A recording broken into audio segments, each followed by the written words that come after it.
ফাটা যায়, বুকটা ফাটা যায়। কেন? কারণ উনি হচ্ছেন ছাগলের 15 নম্বর বাচ্চা। কে এই মমতাজ যার আজকে বুকটা ফাটতে যাচ্ছে তার সম্পর্কে আমাকে কিছু বলেন। ওই মমতাজ, তুই তো ছিলি 2 টাকা দামের মাইয়া। মমতাজ কি শুধু 2 টাকা দামের মাইয়াই ছিল নাকি তার অন্য কোনো ক্যারেক্টার আপনারা দেখেছেন? কতজনের লাগে রাইট কাটাইছো, কয়টা বিয়া করছো, এই একটা হিসাবই নাই। সেফুদা, শিল্পী মমতাজ সম্পর্কে আপনার কি কিছু বলার আছে? অগণিত পুরুষের সে শয্যা সঙ্গিনী হয়েছে। তারপরও আপনি মমতাজকে কিছু বলতেছেন না কেন? এইটা কিন্তু আমার মাথায় ঢুকতেছে না ভাই। চরিত্রহীনা লম্পট মহিলা, বেয়াদব কোথাকার। সেফুদা এবং পাবলিক মমতাজ সম্পর্কে তো তাদের নিজস্ব মতামত দিয়ে দিল। এখন আপনাদের মধ্যে কেউ কি মমতাজ সম্পর্কে বলার আছে নাকি? লং ড্রাইভে যাওয়া আর নিজের প্রয়োজন মতো এর আর কোলে বসে দোল খাওয়ার আরে আপনারা মমতাজ সম্পর্কে এত কিছু বলতেছেন, আমি তো জানি মমতাজ সবসময় হাদিস কোরআন নিয়ে ব্যস্ত থাকে। এবার আমরা সেটা মমতাজের মুখ থেকেই শুনে নেব। হাদিস তিরমিজি শরীফ, মেশকা শরীফ, আবু দাউদ শরীফ, বুখারী শরীফ, মুসলিম শরীফ থেকে শুরু করে এমন কোন খণ্ড নাই যেগুলো না পড়েছি। কি বিশ্বাস করার মতো ঘটনা? আপনি বলেন। মমতাজ যে হাদিস কোরআন পড়ে সেইটা পাবলিক কেন বিশ্বাস করতেছে না? মমতাজ আপা, আপনি সেইটা নিজের মুখেই পাবলিকদের একটু জানাইয়া দেন। ফেসবুক খুললে দুধ আছে, দুধ, দুধের ফেরা দুধ। তার মানে এইটাই দাঁড়ালো মমতাজ আবার নোংরামি গান দিয়ে জনপ্রিয়তার শীর্ষে উঠেছিল। মমতাজ আবার কণ্ঠে আপনারা এরকম গান কি শুধু শুনতেই থাকবেন নাকি তাকে কিছু বলবেন? বলেন তো দেখি।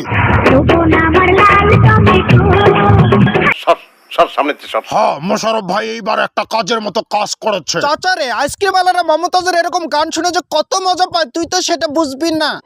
একজন শিল্পীকে আপনারা এইভাবে অপমান করছেন, এটা ঠিক না। আরে ভাই, এরকম শিল্পীকে অপমান করা আমাদের দরকার কি? সে তো নিজে গানকে অপমান করেছে, সেইটা চোখে পড়েন না? এখন এই বিষয়ে আমি কবি নীরব কিচ্ছুই বলবো না। অবশ্যই ঠিক, যে রাস্তাঘাটে গান গাইতো, যার কোনো সঙ্গীত পরিচয় নেই, সে এত বড় শিল্পী হয় কি করে? আমারও তো সেই একই প্রশ্ন। আপনাদের কাছে কি কোনো প্রমাণ আছে মমতাজ এত বড় শিল্পী হয় কি করে? মই সাক্ষী আছে। আপনি কি ধরনের সাক্ষী কাবিলা ভাই? আমাদের একটু তাড়াতাড়ি বলেন। তাহাদেতে এই বেটার লাগে রাত কাটাইতে বলিস কি? আমি আপনাকে প্রথম থেকে বলি, মানে ভালো এই সুন্দরীর দুধ। এত কিছু দেখার পরেও সেপুদা আপনি কি কবির মতো নীরব থাকবেন নাকি এখানে কিছু বলবেন? থাবড়াইতে তো দাঁত ফেলে দেবে। কিন্তু সেপুদা, মমতাজ তো হাদিস কোরআন পড়ে, এরকম শিক্ষিত ব্যক্তিকে আপনি থাপড়াইয়া দাঁত ফেলে দিবেন কেন? তোর 14 গোষ্ঠীর মধ্যে কোনো শিক্ষিত লোক আছে? মমতাজ আপা, মিউজিক চালু করেন, আপনার মুখে আরো একটা গান শুনি। এই বন্ধু প্রেম করিয়ায় আমার মনে আঘাত দিল। তোর শিল্প সাহিত্য বন্ধ কর। আরে মোশাররফ ভাই ডিস্টার্ব করেন কেন? মমতাজ আপা আপনি চালায়ে যান, মোশাররফ ভাই না বলে। বেইমানের খাতায় তাহার নাম লেখায়। বেঈমান করে বলে সেইটাই তো আমি ভাবে পাই না। কিন্তু একটা নিউজে দেখলাম মমতাজ আপা আপনি তো নিজেই বেঈমান হয়ে আছেন সবার কাছে।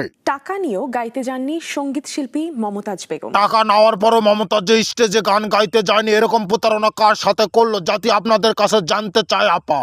প্রতারণার এমন অভিযোগ এনে ভারতের পশ্চিমবঙ্গে মামলা হয়েছিল 14 বছর আগে। তাহলে সে কেমনে মানুষকে গানের মাধ্যমে বেঈমান বলে? এইটাই তো আমার মাথায় ঢুকতেছে না ভাই। আরে চাচা, তোর মতো মানুষ কি কম পড়ছে তার সাথে বেইমানি করার জন্য? তুই বুঝিস না কেন? জারি হয়েছিল গ্রেপ্তারি পরোয়ানাও। হোক, সেটা আমাদের দেখার বিষয় না। আজকে আমরা এখানে ভিডিও শেষ করলাম। ভালো লাগলে অবশ্যই লাইক, কমেন্ট, শেয়ার এবং সাবস্ক্রাইব করবেন। ধন্যবাদ সবাইকে।